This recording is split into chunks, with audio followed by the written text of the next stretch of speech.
விறுவிறுப்பான அரசியல் நிகழ்வுகளை பற்றிய ஆய்வுகள், நியாயங்களின் நிறம் மாறாத கூர்மையான விமர்சனங்கள், தீமைகளை சுட்டெரிக்கவும் நல்ல அரசியலை வளர்த்தெடுக்கவும் அறிவார்ந்த விவாதங்கள், இளைய தலைமுறையிடம் விழிப்புணர்வை ஊட்டும் விரிவான வரலாற்று விளக்கங்கள், கலை, இலக்கியம், ஆன்மீகம், பண்பாடுகளை படம் பிடித்து காட்டும் கருத்தோவியங்கள் வாரந்தோறும் உங்கள் தமிழருவி தர்பாரில் அணிவகுக்கும். ஒரு முறை அவர் ஜோஹன்னஸ்பர்க்கிலிருந்து டர்பனுக்கு புறப்படுகிறார். அவருடைய நெருங்கிய நண்பராக தென்னாப்பிரிக்காவில் இருக்கிற வரையில் அவருடைய வழக்கரமாக திகழ்ந்த வெள்ளைக்காரர் போலக், ஹென்றி போலக். இந்த ஹென்றி போலக் ஒரு புத்தகத்தை கொண்டு வந்து கொடுத்தார். இங்கிருந்து 24 மணி நேரம் நீங்கள் ரயில் பயணம் செய்ய வேண்டும். இந்த 24 மணி நேர ரயில் பயணத்தை பயனுள்ளதாக நீங்கள் ஆக்கிக் கொள்வதற்கு இந்த புத்தகத்தை நீங்கள் படித்துக் கொண்டு செல்லுங்கள் என்றார். ஒரு சின்ன புத்தகம் தான் அது. நன் டு திஸ் லாஸ்ட் நீங்கள் படித்திருக்க வேண்டும். காந்தியே அதை குஜராத்தியில் மொழிபெயர்த்தார். சர்வோதயம் என்ற பெயரில் அவர்தான் மொழிபெயர்த்தார். இந்த புத்தகத்தை அவர் படிக்கிறார். இந்த புத்தகம்தான் அவரை செதுக்கியது. சமூக நேயம், சத்தியம், மனிதர்பால் செலுத்துகிற அன்பு அனைத்தையும் ரஸ்கினிடமிருந்துதான் பெற்றதாக காந்தி சொல்கிறார். அந்த பாதிப்பு அவருக்கு வந்து சேர்ந்தது. அதற்கு பிறகு தோரேவினுடைய எஸ்ஏஸ் ஆன் சிவில் டிசோபீடியன்ஸை படித்தார். இவர் தன்னுடைய போராட்டத்தை கூட முதலில் தொடங்குகிறது பாசிவ் ரெசிஸ்டன்ஸ் என்றுதான் சொன்னார். அதை எதிர்ப்பது, அமைதியான முறையில் எதிர்ப்பது, சாத்வீக மறியல். பாசிவ் ரெசிஸ்டன்ஸ் என்பதை பிறகு அவர் சிவில் டிசோபீடியன்ஸ் என்று கொண்டு வந்ததே தோரேவை படித்த பிறகுதான். அதற்கு பிறகு இன்னும் கொஞ்சம் சிந்தித்து அதை சத்தியாகிரகம் என்று கொண்டு வந்தார். எனவே இந்த சத்தியாகிரகம் நான் வயலண்ட் நான் கோஆபரேஷன் நடந்தது.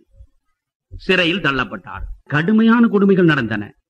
மகாத்மா காந்தி சாதாரணமாக முதலில் வெறுங்காவல் கைதியாக உள்ளே போனவர் ஜெனரல் ஸ்மட் அவரை உள்ளே தூக்கி போட்டான்.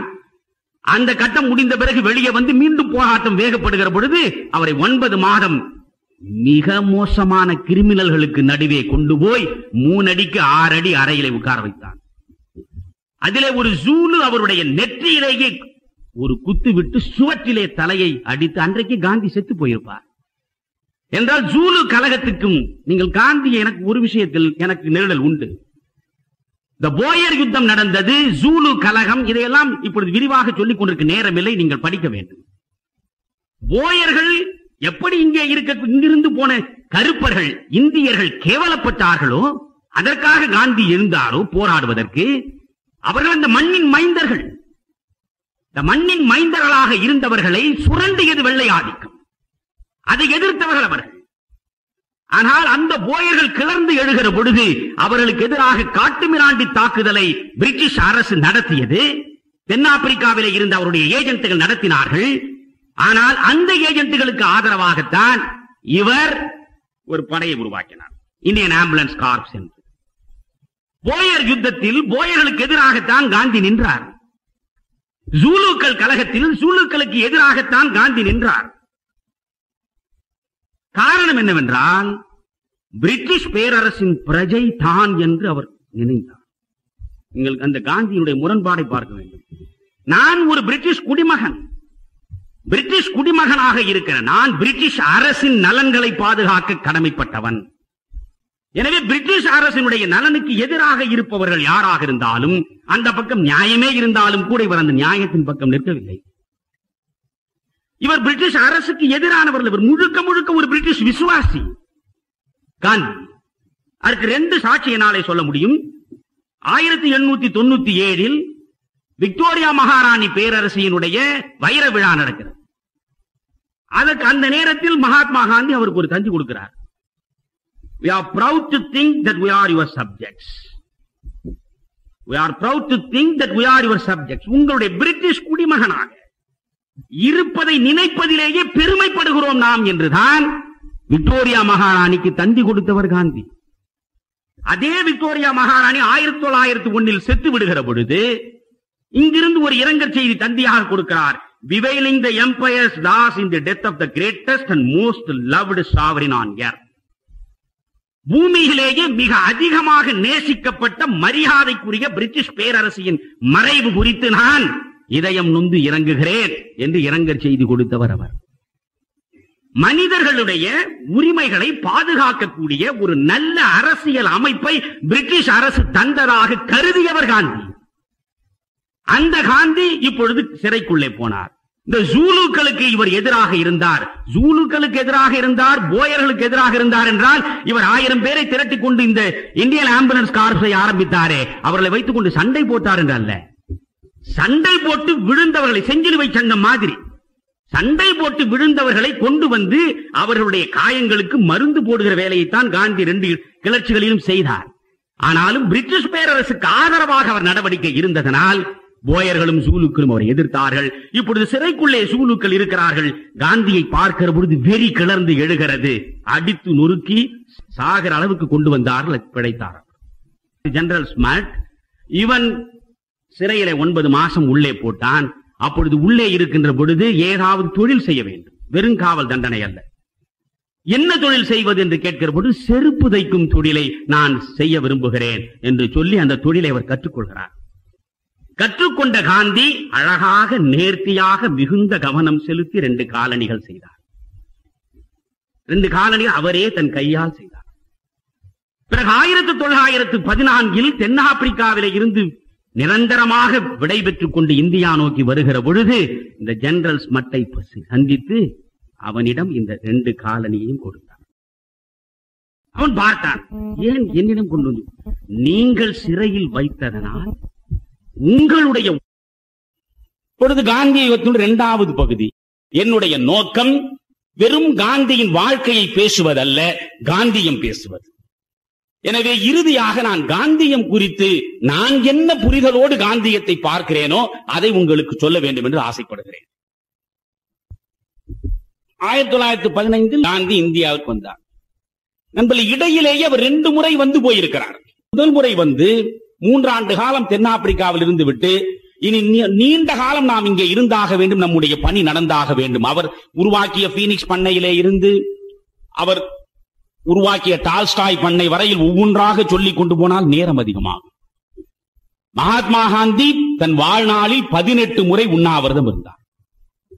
18 முறையில் நடைபெற்ற முதல் உண்ணாவிரதம் நண்பர்களே இந்த பீனிக்ஸ் பண்ணையில் நடந்த பாலியல் தவறு அவருடைய காதுகளில் வந்து விழுந்ததனால், பாலியல் தவறு நடந்திருக்கிறது. பீனிக்ஸ் பண்ணையில் இடம்பெற்றிருந்தவர்களுக்கு இடையே ஒரு ஆணுக்கும் பெண்ணுக்கும் இடையில் ஒரு பாலியல் தவறு நிகழ்ந்து விட்ட செய்தி வந்தது.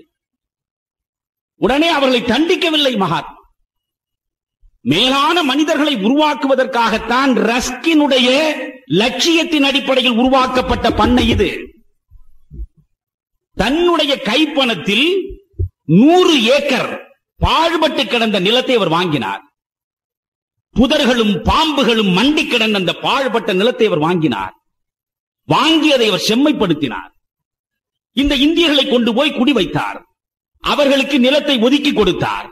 அவனவன் கையால் அவனவன் உழைத்து சாப்பிட வேண்டும் என்பதை சொல்லிக் கொடுத்தார். புதிய கல்வி முறையை உருவாக்கினார். காந்திய கல்வி என்பது வேறொன்றும் இல்லை. காந்திய கல்வியை ஒரே வரியில் சொல்லலாம். காந்திய கல்வி என்பது என்ன? Education is for life, education for life, through life, through out life. அதுதான் காந்திய கல்வி. கல்வி என்பது வாழ்க்கைக்காக, கல்வி என்பது வாழ்வின் மூலம், வாழ்க்கை முழுவதும், த்ரூ அவுட் லைஃப். அந்த கல்வி வாழ்க்கை முழுவதும், அந்த கல்வி எங்கே பெறுவாய்? உன் வாழ்க்கைக்குள்ளே தான் பெறும். Through your life. Education is for your life, education must be through your life and it should be through out your life. அதுதான் காந்தி கல்வி. For your life, through your life, through out your life. அந்த முயற்சிகளை இங்கே ஏற்பாடு செய்தார். இவ்வளவும் செய்தும் இங்கே ஒரு பாலியல் தவறு நடந்து விட்டதே என்று அங்கேதான் அவர் முதல் உண்ணாவிரதம் தொடங்கினார். தவறு செய்தவர்கள் துடித்து போனார்கள். தவறு நாம் செய்தோம், நாம் செய்த தவறுக்கு இவன் தன்னை தண்டித்துக் கொள்கிறானே. வந்து விழுந்தார்கள். குற்றங்களுக்கு பாவ மன்னிப்பு கேட்டார்கள். காந்தியடிகள் ஒரு கட்டத்தில் கிறிஸ்தவனாக மாற நினைத்தார். அது தெரியுமா உங்களுக்கு? ஜோஹன்னஸ்பர்க்கிலே அவருடைய அலுவலகம் இருந்தது. இந்த ஜோஹன்னஸ்பர்க் அலுவலகம், காந்தி என்கிற மனிதன் தென்னாப்பிரிக்காவில் நடத்திய பரிசோதனை முயற்சிகளை எல்லாம் நண்பர்களை நீங்கள் தேடி தேடி தயவு செய்து எடுத்து படியுங்கள். நான் மட்டுமே சொல்லி கேட்டுவிட்டு போக வேண்டும் என்று கருதாதீர்கள். தான் இருந்த இடத்திலே இருந்து தன்னுடைய அலுவலகத்திற்கு செல்வதற்கு 6 மைல் தூரம், காலையில் 6 மைல் தூரம் நடந்து செல்வார், மாலையில் 6 மைல் தூரம் நடந்துதான் வருவார். அங்கேயே தன் மனைவியுடைய அனுமதியோடு பிரம்மச்சரியத்தை கடைபிடிக்க தொடங்கினார். உணவு முறையில் மாற்றங்களை செய்து பார்த்தார். முதலில் உப்பில்லாமல் சாப்பிடுவது என்று முடிவு, பிறகு சர்க்கரை இல்லாமல் சாப்பிடுவது என்று முடிவெடுத்தார். அதற்கு பிறகு வேக வைக்காமல் சாப்பிடுவது என்று முடிவெடுத்தார்.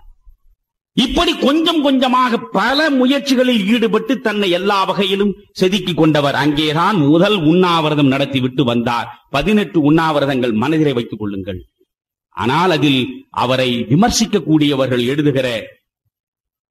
வைக்கிற மிக முக்கியமான குற்றச்சாட்டு என்னவென்றால், இந்த 18 உண்ணாவிரதங்களையும் நீங்கள் ஆழமாக பார்த்தால், ஒன்று அரசினுடைய அநீதிக்கு எதிராக அவர் உண்ணாவிரதம் இருந்திருக்கிறார்.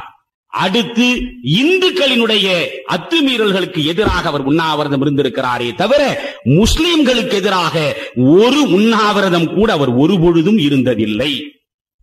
இவையெல்லாம் கோட்சேவினுடைய கோபங்களுக்கான அடிப்படை காரணங்களில் ஒன்று. இந்த 18 உண்ணாவிரதத்தில் முதல் உண்ணாவிரதம் அங்கே நடந்தது. எல்லா பரிசோதனைகளும் தென்னாப்பிரிக்காவில் தான் நடந்தன. அதுதான் அவருடைய லேபரட்டரி. பிறகு இங்கே வந்தார்.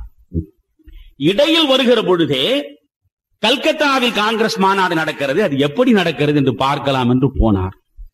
கல்கத்தா காங்கிரஸ் மாநாட்டை பார்த்ததும் அவருக்கு அதிர்ச்சி ஏற்பட்டது. அந்த காங்கிரஸ் மாநாட்டில் கலந்து கொண்ட மாபெரும் தலைவர்களே தீண்டாமை உணர்வுக்கு இரையானவர்களாக பார்த்தார். தொண்டர்கள் மட்டுமல்ல, தலைவர்களே தீண்டாமை என்கிற மிக மோசமான சாபத்திற்கு உள்ளானவர்களை அவர் நேரடியாக சந்தித்து மனம் நொந்து போனார்.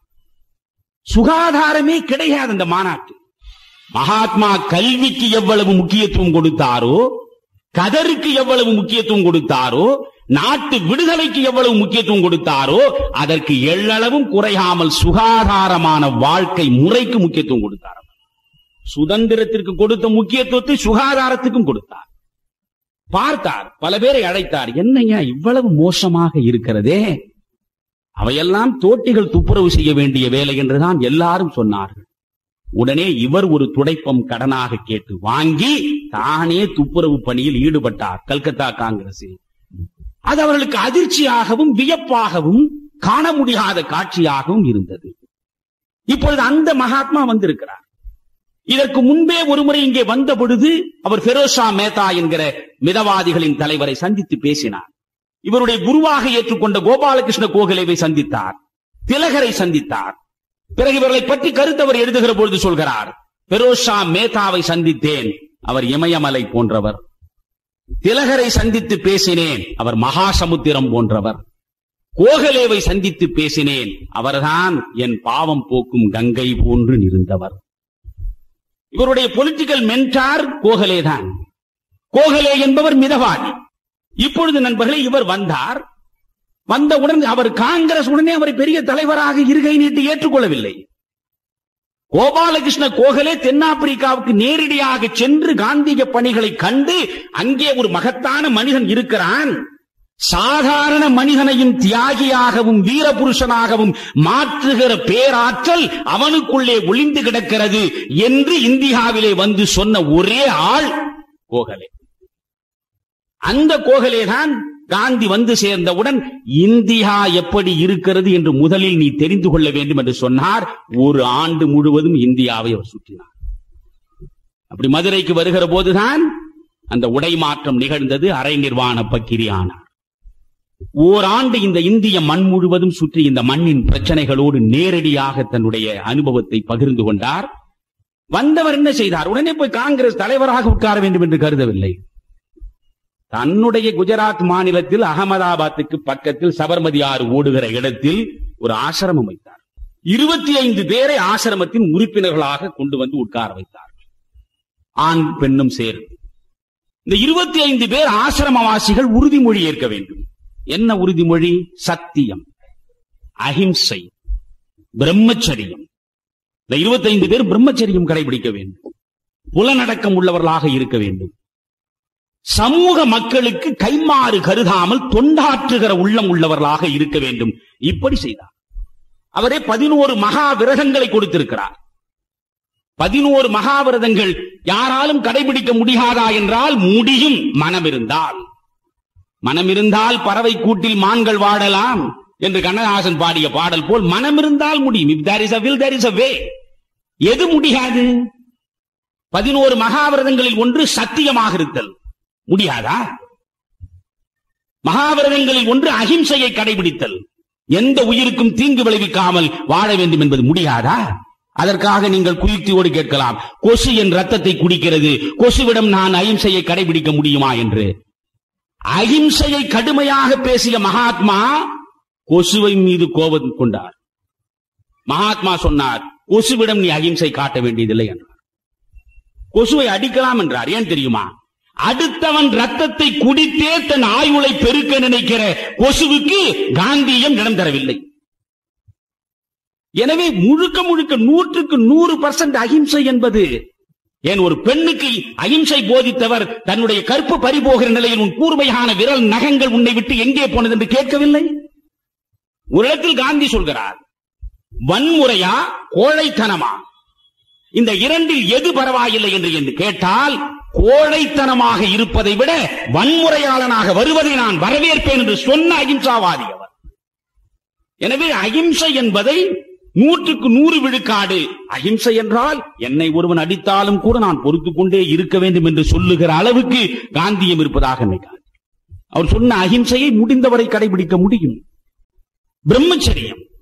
ஆனால் இந்த ஒரு விஷயத்தில் காந்தியம் குறித்து மறுபரிசீலனை தேவை என்பது என்னுடைய கருத்து. பிரம்மச்சரியனாக இருந்தால்தான் மக்களிடையே தொண்டாற்ற முடியும் என்று அவர் அழுத்தமாக நம்புகிறார். காதல் அடைதல் உயிர் இயற்கை என்றான் பாரதிதாசன். உயிர் இயற்கைக்கு முற்றிலும் விரோதமான ஒன்று, அதை முழுக்க முழுக்க நம்மால் நிறைவேற்ற முடியாது. அடுத்து சொல்ற அஞ்சாமை, எதற்கும் அஞ்சாமல் தீமைக்கு எதிராக துணிந்து நிற்பது முடியாதா நம்மால். நாவடக்கம், இந்த 11 மகாவிரதங்கள் இவை. நாவடக்கமாக இருப்பது, உடல் உழைப்பு. அவருடைய ஆசிரமத்தில் எப்பேற்பட்டவனாக இருந்தாலும் உணவு உண்ண வேண்டும் என்றால் உழைத்து விட்டுத்தான் உண்ண வேண்டும். ஆசிரமத்திற்குள் வேலை செய்து விட்டுத்தான் உணவு இருக்க வேண்டும். உழைப்பில்லாமல் பெறுகிற உணவு திருட்டுக்கு சமம் என்று கடைசி வரை நம்பினார். நான் சர்வாதிகாரியாக இருந்தால் 1 மணி நேரம் என்னிடம் அதிகாரம் இருந்தால் நான் செய்யக்கூடிய முதல் காரியம் இந்தியாவிலே இருக்கிற அனைத்து அன்னசத்திரங்களையும் மூடிவிடுவேன் என்றார். இலவசமாக கொடுப்பது எதையும் அவர் ஏற்கவில்லை. இலவசமாக கொடுத்து கொடுத்துத்தான் இந்த நாட்டில் எல்லாமே சீரழிந்து போனது. என்னுடைய மனைவிக்கு என் உழைப்பில் நான் புடவை வாங்கி கொடுத்து அதை கட்டுவதுதான் எனக்குள்ள சுயமரியாதை என்று கருதுகிற உள்ளம் இருந்தால் அரசு கொடுக்கிற வேட்டி புடவைக்காக ஓடிப்போய் நின்று கூட்டத்திலே சிக்கி சாவார்களா? என் மனைவிக்கு நான் உழைத்து கொடுக்க வேண்டும் புடவை. ஜெயகாந்தன் ஒருமுறை சுயமரியாதைக்கு அழகான விளக்கம் சொன்னார். பெரியார் சொல்லுகிற மற்றவர் சொல்லுகிற சுயமரியாதை அல்ல. சுயமரியாதை எது? என் உழைப்பின் வியர்வையிலே இருந்து வரக்கூடிய விளைச்சலை உண்பதுதானடா சுயமரியாதை. என் உழைப்பின் வியர்வையிலே இருந்து விளைகிற விளைச்சலை உண்ண வேண்டும். அப்படி உண்பவன் மட்டும்தான் சுயமரியாதை. அதை காந்தியம் கடுமையாக பேசியது. உடல் உழைப்பு. அடுத்து உடைமையின்மை. உடைமையின்மை, உடைமையற்றவனாக இருக்க வேண்டும். அது நம்மில் நிறைய பேருக்கு முடியாத விஷயம். ஆனால் உடைமையற்றவனாக ஏன் இருக்க வேண்டும்? அதற்கு அவர் சொல்கிறார், உடைமையற்றவன் எவனோ அவனுடைய உள்ளத்தில் தான் களங்கமற்ற அன்பு பிறக்கும் என்றார். களங்கமற்ற பரிசுத்தமான பிரபஞ்சம் முழுவதையும் அணைத்துக் கொள்ளுகிற அந்த மேலான அன்பு யாருக்கு வரும் என்றால் தனக்கு என்று எதையும் சிந்திக்காத மனம் உள்ள மனிதனுக்கு மட்டும்தான். எனவே உடல் உழைப்பு, உடைமையின்மை, நாவடக்கம், அஞ்சாமை, திருடாமை, பிரம்மச்சரியம், இவை எல்லாவற்றையும் விட அதிகமாக நேசித்த சமய ஒற்றுமை, தீண்டாமை ஒழிப்பு, சுதேசி என்று 11 மகாவிரதங்களை அவர் முன்வைத்தார். அந்த ஆசிரமத்தை நடத்தி கொண்டிருக்கிறார். காங்கிரஸ் ஒன்றும் அவரை கை நீட்டி வரவேற்கவில்லை.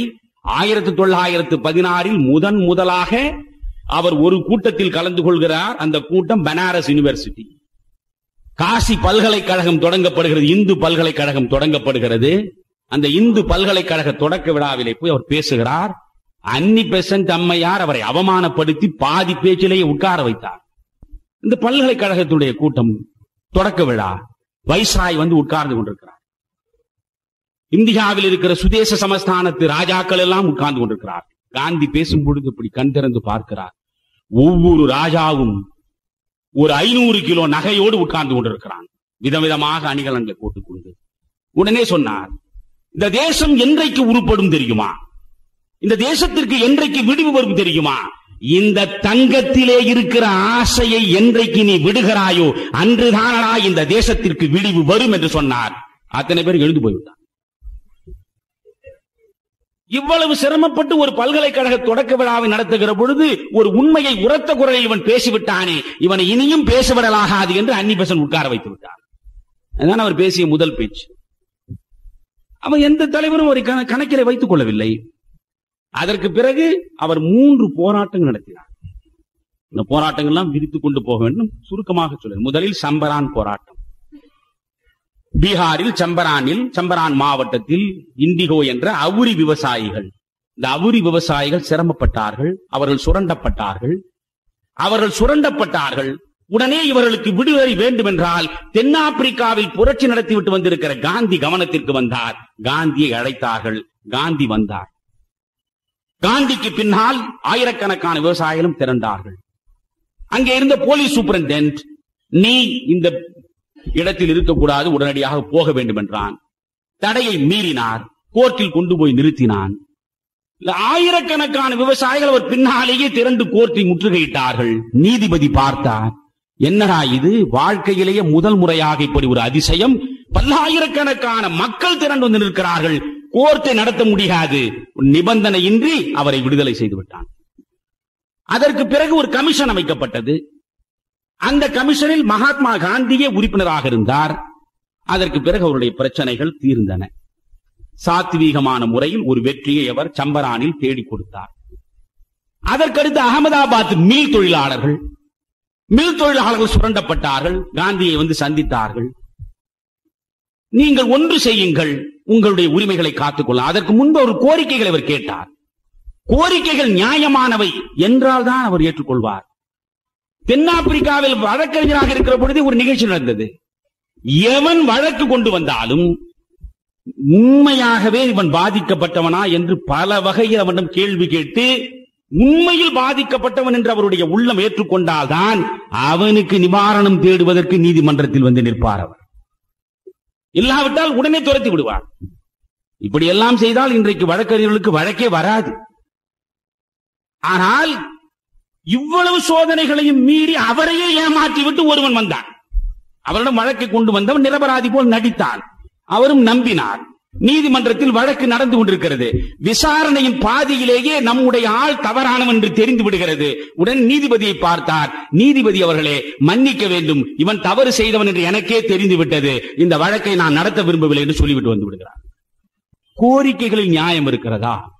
நியாயம் இருக்கிறது என்று நெஞ்சார உணர்ந்தார். நீங்கள் ஸ்ட்ரைக் செய்ய வேண்டும் என்றார். வேலை நிறுத்தத்தில் ஈடுபட்டார். நிர்வாகம் பணிந்து கொடுக்கவில்லை. நாள் ஓடுகிறது. வேலை இல்லை, கூலி இல்லை, வறுமை சுற்றி கொண்டது.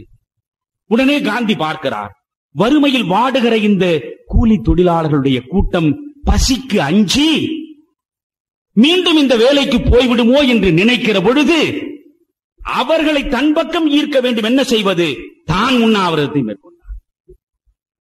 அத்தனை தொழிலாளர்களும் பார்த்தார்கள். இன்றைக்கு எத்தனை யூனியன் தலைவர்கள் அப்படி இருப்பதற்கு தயாராக இருக்கிறார்கள்? அவர் தன்னை வருத்திக் கொண்டார். இந்த நிர்வாகம் பணிந்து கொடுக்கிற வரை, உங்கள் கோரிக்கைகள் நிறைவேறுகிற வரை நான் எதையும் உண்பதில்லை என்று உண்ணாவிரதம் இருந்தார். இந்த உண்ணாவிரதத்தை பார்த்து அத்தனை பேரும் நெகிழ்ந்து போனார்கள். உண்ணாவிரதத்தின் முடிவில் போராட்டம் வெற்றி பெற்றது. நாடு பார்த்துக் கொண்டிருக்கிறது. அதற்கு பிறகு அதே குஜராத்தில் கேடா என்ற பகுதியில் விவசாயிகள் வறுமையில் இருக்கிறார்கள். பயிர் பொய்த்து விட்டது, ஆனாலும் வரி வசூலித்தாக வேண்டும் என்ற கெடுபிடி. மகாத்மாவை அழைத்தார்கள். வரிகொடா இயக்கம் நடத்தினார். வெற்றி பெற்றார். இந்த 3 சாத்வீக போராட்டங்களை நடத்தி அவர் பெற்ற வெற்றிக்கு பின்னால் தான் காங்கிரஸ் அவர் பக்கம் பார்வையை திருப்பியது. இதுவரையில் காந்தி என்கிற மனிதன் பிரிட்டிஷ் பேரரசினுடைய விசுவாசியாக இருந்தவர்தான். 1919 ஜாலியன் வாலாபாக் படுகொலை, ரவுலட் சட்டம். ஜாலியன் வாலாபாக் படுகொலை நிகழ்ந்த பிறகு இனி இந்த பிரிட்டிஷ் பேரரசிடம் மனித உரிமைகளை நாம் எதிர்பார்க்க முடியாது என்று முடிவெடுக்கிறார். இனி இந்த பிரிட்டிஷ் பேரரசுக்கு எதிராக நாம் ஒரு துவந்த யுத்தத்தை நடத்தியாக வேண்டும் என்று கருதுகிறார்.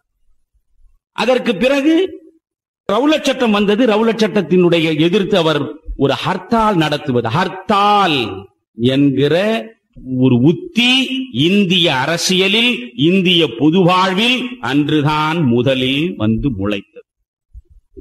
ரவுலட் சட்டத்திற்கு எதிராக இந்தியா முழுவதும் ஹர்த்தால் நடத்துவது.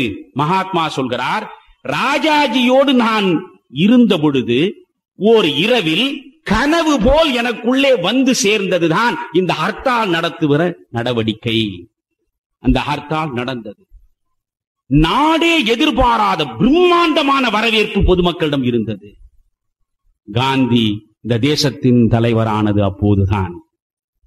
அதற்கு பிறகு அவருடைய தலைமையை தகர்ப்பதற்கு காங்கிரஸில் யாராலும் முடியவில்லை. இயல்பாகவே வந்து உட்கார்ந்து கொண்டது காங்கிரஸ் மகாத்மாவின் மடியில். மகாத்மா காங்கிரசினுடைய ஈடு இணையற்ற தலைவராக வருகிறார்.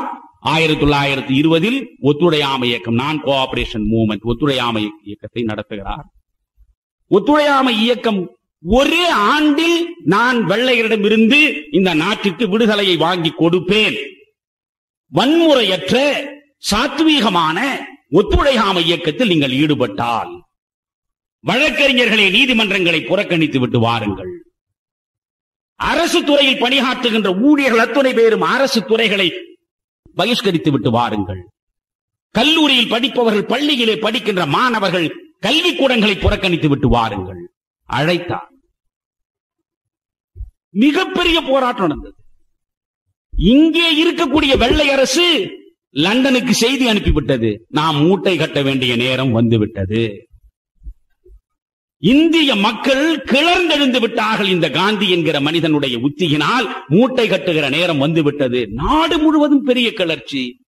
இதில் உத்தரப்பிரதேசத்தில் சௌரி சௌரா பகுதியில் நடந்த வன்முறையில் 22 போலீஸ்காரர்கள், ஒரு சப் இன்ஸ்பெக்டர் உட்பட போலீஸ் ஸ்டேஷனுக்குள்ளே அடைக்கப்பட்டு கதவை மூடி தீக்கு இரையாக்கப்பட்டார்கள். இந்த சௌரி சௌரா கலவரம் நிகழ்ந்தது என்ற செய்தி மகாத்மாவுக்கு கிடைத்த அடுத்த கணமே போராட்டத்தை நிறுத்திவிட்டார். கொழுந்துவிட்டு எரிந்த போராட்டம். காந்தி சொன்னது போல் ஓராண்டில் விடுதலை வந்து வாய்த்திருக்கக்கூடிய வரத்தை வழங்கி இருக்கக்கூடிய போராட்டம், அதை அவர் நிறுத்தினார். காரணம், அன்று தொடங்கி சாகர வரை அவர் நெஞ்சுக்குள் நேர்ந்து கொண்ட செய்தி ஒன்றுதான், permanent good cannot be the outcome of untruth and violence. நிரந்தரமான நன்மை எதுவானாலும் அது வன்முறை சார்ந்தும் பொய்யை சார்ந்தும் வருமானால் அது நிரந்தர நன்மையாக இருக்க. எந்த சமூக மாற்றமானாலும் சரி, வன்முறை சார்ந்து ஒரு மாற்றம் வந்தால் அந்த மாற்றம் நீடித்து நிரந்தரமாக நிலைக்காது என்று அவர் நினைத்தார். ஆனால் அந்த போராட்டத்தை நிறுத்தினார். பிறகு சி.ஆர். தாஸிலிருந்து மோதிலால் நேருவிலிருந்து பல பேர் அவருக்கு எதிராக கிளர்ந்து எழுந்தார்கள். பிறகு காங்கிரசுக்குள்ளேயே கட்சி கண்டார்கள், சுயராஜ்ய கட்சி வந்தது. அவர் நடத்திய போராட்டங்கள் என்பது ஒரு 3 தான் முக்கியமான போராட்டங்கள். 1920 ஒத்துழையாமை இயக்கம், 1930-31 சட்ட மறுப்பு இயக்கம், 1940-41 தனிநபர் சத்தியாகிரகம், 42 வெள்ளையனை வெளியேறிய இவ்வளவுதான்.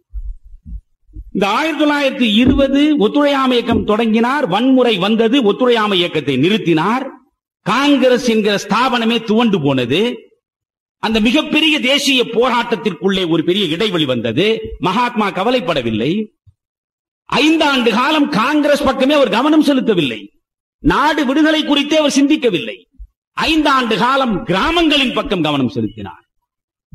கதர் இயக்கம் நடத்துவது, தீண்டாமையை ஒழிப்பது, கிராம பொருளாதாரத்தை மேம்படுத்துவது. மகாத்மா காந்தியின் ஒரே லட்சியம் இந்த தேசத்திற்கு விடுதலை வாங்கி கொடுப்பது என்று யாராவது நினைத்தால் அது தவறு. அவருடைய பன்முக போராட்டங்களில் சுதந்திரம் பெறுவதும் ஒன்று, அவ்வளவுதான். எனவே இந்த 5 ஆண்டு காலம் மற்ற பணிகளில் ஈடுபட்டார். 1925ஆம் ஆண்டு ஒரு முறைதான் அவர் காங்கிரஸ் ஸ்தாபனத்தின் தலைவராக இருந்திருக்கிறார், ஒரே ஒரு முறை. அதற்கு பிறகு காங்கிரஸ் அவரிடம் இருந்தது, அது வேறு கதை. ஆனால் பல முறை வெளிப்படையாகவே சொல்லி இருக்கிறார், நான் காங்கிரஸில் 4 உறுப்பினர் கூட கிடையாது என்று அவர் சொல்லி இருக்கிறார். காங்கிரஸ் தலைவராக அவர் இல்லை, ஆனால் தேசத்தின் தலைவராக அவர் இருந்தார். அதை மறந்து விடாது. காஷ்மீரம் தொடங்கி கன்னியாகுமரி வரை தேசத்தின் தலைவராக இருந்தார். பிறகு 1930-31 சட்ட மறுப்பு இயக்கம் நடத்துகிறார். சட்ட மறுப்பு இயக்கம் என்பது என்ன? உப்பு, நம்முடைய கடலில் இருந்து எடுக்கக்கூடுகின்ற உப்பின் மீது வரி வைத்தான். இந்த உப்பு காய்ச்சக்கூடாது என்றான் வெள்ளைக்காரன். உடனே இங்கிருந்து என்ன செய்தார்? ஒரு 78 பேரை ஆசிரமத்திலே இருப்பவர்களை அழைத்துக் கொண்டு 24 நாள் சபர்மதியிலே இருந்து தண்டியை நோக்கி செல்கிறேன் என்றார். நாட்டிலே உள்ள பல பேர் சிரித்தார். இப்படி ஒரு பைத்தியக்காரனை இந்த தேசம் முன்பு சந்தித்திருக்கிறதா? இங்கிருந்து ஒரு பாத யாத்திரை, அதுதான் முதல் பாத யாத்திரை. அதற்கு முன்பு சங்கரர் எல்லாம் நடத்தியது அது ஆன்மீக யாத்திரை. அரசியல் ரீதியாக நடந்த முதல் பாத யாத்திரை அது. ஒரு 24 நாட்கள் 78 பேரை அழைத்துக் கொண்டு போய் ஒரு இடத்தில் உப்பு காய்ச்சினால் இந்த தேசத்திற்கு விடுதலை வருமா கேட்டார். ஆனால் நண்பர்களே, இந்த 74 பேரை அழைத்துக் கொண்டு இந்த கிழவன் நடக்கிறார். இந்த 24 நாட்களுக்குள் பல்லாயிரக்கணக்கான மக்கள் வழிநடுக சேர்ந்தார். 1,00,000 பேருக்கு மேல் சிறை சென்றார். அந்த போராட்டத்தில் மட்டும் 1,00,000 பேருக்கு மேல் சிறை சென்றார். மகாத்மா காந்தி சிறையிலே அடைக்கப்பட்டார். அதற்கு பிறகு காந்தி இர்வின் ஒப்பந்தம் நடந்தது. ஒப்பந்தத்தின் முடிவில் போராட்டத்தை அவர் விலக்கிக் கொண்டார். ஒன்று புரிந்து கொள்ள வேண்டும், நீங்கள் பல்வேறு கோரிக்கைகளை வைத்து நடத்தப்பட்ட போராட்டம், அந்த போராட்டத்தை காந்தி விலக்கிக் கொள்கிறார். அப்பொழுதுதான் நீங்கள் பகத்சிங் விவகாரம் எல்லாம், பகத்சிங் தூக்கில் தொங்காமல் இருப்பதற்கு ஒரு நிபந்தனையை விதிக்க வேண்டும் என்று காங்கிரசிலே இருந்த நேதாஜியிலிருந்து நேரு வரை வற்புறுத்திய பொழுதும் வன்முறைக்கு ஆதரவாளனாக தான் இருக்க விரும்பவில்லை என்று அந்த நிபந்தனையை அவர் விதிக்காமல் போனார். எல்லாவற்றையும் வாபஸ் வாங்கிக் கொண்டு போராட்டத்தை நிறுத்துகிற பொழுது கூட மகாத்மா காந்தி ஒரு போராட்டம் தொடர்ந்து நடக்கும், அதை வாபஸ் வாங்க மாட்டேன் என்றார். என்ன தெரியுமா? மதுவிலக்கு போராட்டம். எந்த போராட்டத்தையும் நான் வாபஸ் வாங்குவேன். ஆனால் இந்த மண்ணிலே இருக்கக்கூடிய ஏழையும் பாழையும் மது என்கிற அரக்கனுடைய மடியில் விழுந்து கிடக்கிறார்களே, இவர்களை அதிலிருந்து மீட்டெடுக்கிற வரையில் இந்த நாட்டுக்கு விமோசனம் இல்லை. அந்த போராட்டம் நடக்கும். நான் நினைந்து பார்க்கிறேன், இந்த நாட்டிலே இருக்கிற இன்றைய இளைய தலைமுறைக்கு தெரியுமா, மதுக்கடைகளுக்கு முன்னாலே வழக்கறிஞர்கள் போராடினார்கள், மதுக்கடைகளுக்கு முன்னாலே பட்டதாரிகள் போராடினார்கள், சிந்தனையாளர்கள் போராடினார்கள், பணக்காரர்கள் போராடினார்கள், மாபெரும் தலைவர்கள் போராடினார்கள், பெண் மக்கள் போராடினார்கள். இவையெல்லாம் கனவாகிவிட்டது. இன்றைக்கு அரசாங்கமே மதுக்கடை வைத்து இந்தா குடி என்கிறது. இந்தியா முழுவதும் மதுவிலக்கு கொள்கை மயானத்திற்கு போன நிலையில் குஜராத்திலும் தமிழ்நாட்டிலும் மட்டும்தான் ஊசலாடி கொண்டிருந்தது. பிறகு தமிழ்நாடு கைவிட்டது ஒரு கட்டத்தில். அதற்கு பிறகு குஜராத்தும் முடிந்து போனது. குஜராத்தில் எங்கே உண்மையான மதுவிலக்கு குஜராத்தில் இருக்கிறதா? இல்லஸ்ட்ரேட்டட் வீக்லி வந்த பொழுது அந்த செய்தி வந்தது. மகாத்மா காந்தி பிறந்த வீட்டின் புழக்கடையிலேயே கள்ளச்சாராயம் காய்ச்சப்படுகிறது என்று. இங்கேயும் ஒரு கவிஞன் எழுதினான், மதுவே ராஜ திரவமே, இதை மகாத்மாவின் காலடியில் குடிக்கும் போதுதான் இன்னும் சுகமாக இருக்கிறது என்று. அது மகாத்மாவின் மீது அவனுக்குள்ள வெறி. மதுவை குடிக்க வேண்டும், அதிலே ஒரு சுகமும் மயக்கமும் வர வேண்டும். பெரும் சுகம் பெரும் மயக்கம் எங்கே வரும் என்றால் காந்தியின் காலடியிலே உட்கார்ந்து குடிக்க வேண்டும் என்று கருதுகிற அளவுக்கு விகாரம். இன்றைக்கு மதுவிலக்கு என்ன ஆயிற்று? பொய்யாய் பழங்கதையாய் கனவாய் போய் முடிந்து விட்டது. அந்த போராட்டத்தை வாபஸ் வாங்க இர்வின் ஒப்பந்தம் செய்தார். பிறகு வட்டமேசை மாநாட்டுக்கு போனார். ஒவ்வொன்றும் ஒரு கதை நண்பர்களே. 1930 முதல் வட்டமேசை மாநாடு நடந்தது. மகாத்மா போகவில்லை, காங்கிரஸ் கலந்து கொள்ளவில்லை. இந்தியாவிலே இருக்கிற அத்தனை ஜாதி அமைப்புகளை சார்ந்தவர்களும் அதிலே போய் பங்கெடுத்தார். அதில்தான் அம்பேத்கர்ல இருந்து இரட்டைமலை சீனிவாசன்ல இருந்து அது 1000 செய்திகள் இருக்கின்றன. பிறகு 31 இந்த காந்தி இர்வின் ஒப்பந்தத்திற்கு பிறகு காங்கிரசினுடைய ஏக பிரதிநிதியாக மகாத்மா காந்தி போனார். காந்தி இங்கு மற்றவர்கள் கேவலப்படுத்தியது என்பது வேறு. இர்வினோடு காந்தி பேசுவதற்கு ஒப்பந்தம் போடுவதற்கு வைஸ்ராய் மாளிகைக்கு போகிறார். அப்பொழுது சர்ச்சில் அதையே சகித்துக் கொள்ள முடியாமல் ஆஃப் நேக்கட் ஃபக்கீர் என்று பேசிய அந்த சர்ச்சில் அப்பொழுது காலனிகள் சம்பந்தப்பட்ட அமைச்சரவையில் அவன் ஒரு ஜாயின்ட் செக்ரட்டரியாகத்தான் இருக்கிறான். அப்பொழுது சர்ச்சில் சொல்கிறான், வைஸ்ராயினுடைய மாளிகையில், பிரிட்டிஷ் பேரரசின் பிரதிநிதியின் மாளிகையில் ஒரு பிச்சைக்கார கோலம் கொண்டிருக்கிற பரதேசி உள்ளே போய் சமமாக உட்கார்ந்து பேசுவதா கேட்டான். ஆனால் அந்த வைஸ்ராயோடு பேசினார். நீங்கள் வைஸ்ராய் மாளிகையில் அவர் பேசிக் கொண்டிருக்கிறார், ஆலோசனை நடந்து கொண்டிருக்கிறது. அந்த நேரத்தில் மதிய உணவு சாப்பிடுகிற நேரம் வந்தது. வைஸ்ராய் மாளிகை உணவு அவர் ஏற்றுக்கொள்ளவில்லை. காந்தியை கடுமையாக விமர்சிப்பவர்கள், காந்தி என்ன பிர்லா மாளிகையில் இல்லையா என்று கேட்பார்கள். பிர்லா மாளிகையில் சகல சௌக்கியங்களோடு வாழ்ந்து விடவில்லை காந்தி. நான் பிறகு வருகிறேன். இந்த வைஸ்ராய் மாளிகையில் மதிய உணவு நேரம். மீராபென் அங்கிருந்து உணவு எடுத்துக் கொண்டு வருகிறார். மீராபென் எடுத்துக்கொண்டு வந்த உணவை சாப்பிடுகிறார். இர்வின் பார்க்கிறான். என்ன உணவு தெரியுமா நண்பர்களே? எரவாடா சிறையிலே அவர் இருக்கிற பொழுது அவருக்கு கொடுத்தானே ஒரு குடுவை, அந்த குடுவையை நினைவாக வைத்துக் கொண்டு அதிலேதான் அவர் சாப்பிட்டார். அந்த குடுவையில் கொஞ்சம் பாலும் கொஞ்சம் பேரிச்சம்பழமும் தான் அவருடைய மதிய உணவு. இந்த பேரிச்சம்பழத்தை எடுத்து சாப்பிடுகிறார். இர்வின் நாற்காலியிலிருந்து எழுந்து வந்து என்ன சாப்பிடுகிறேன் என்று பார்த்தான். உடனே காந்தி சிரித்துக் கொண்டே சொன்னாராம், ப்ராஃபட்ஸ் ஃபுட் என்று. ப்ராஃபட்ஸ் ஃபுட், முகமது நபிகள் சாப்பிட்டது பேரிச்சம்பழம். இந்த பேரிச்சம்பழம் சாப்பிட்டு இது என்ன குடுவை என்று கேட்டார். இது உங்கள் அரசு என்னை சிறையிலே எரவாடா சிறையில் வைத்த பொழுது கொடுத்த பரிசு, இதில் சாப்பிடுங்க. அப்படித்தான் இருந்தார். எதை சொன்னாரோ அதை செய்தார், எதை செய்தாரோ அதை சொன்னார். He practiced what he preached. He preached what he practiced. அதை புரிந்து கொள்ளுங்கள். அதுதான் மகாத்மா. வேற என்ன மகாத்மா? நம்மால் முடியவில்லையே. எனவே எதை பேசுகிறோமோ அதை செய்ய வேண்டும், எதை செய்கிறோமோ அதை பேச வேண்டும். மகாத்மா அப்படி இருந்தார். பிறகு வட்டமேசை மாநாடு நடந்தது. ஒரு அரை நிர்வாண பக்கிரி வந்து இங்கே அமர்ந்திருக்கிறான் என்பது பல பேருக்கு கேலியும் கிண்டலுமாய் எள்ளலும் நகைச்சுவையுமாய் பல செய்திகள் வந்தன. ஆனால் அந்த இடத்தில் அந்த காந்தியடிகளுடைய மனம் புண்படுகிறார் போல் இங்கிருந்து போனவர்கள் தான் பல பேர்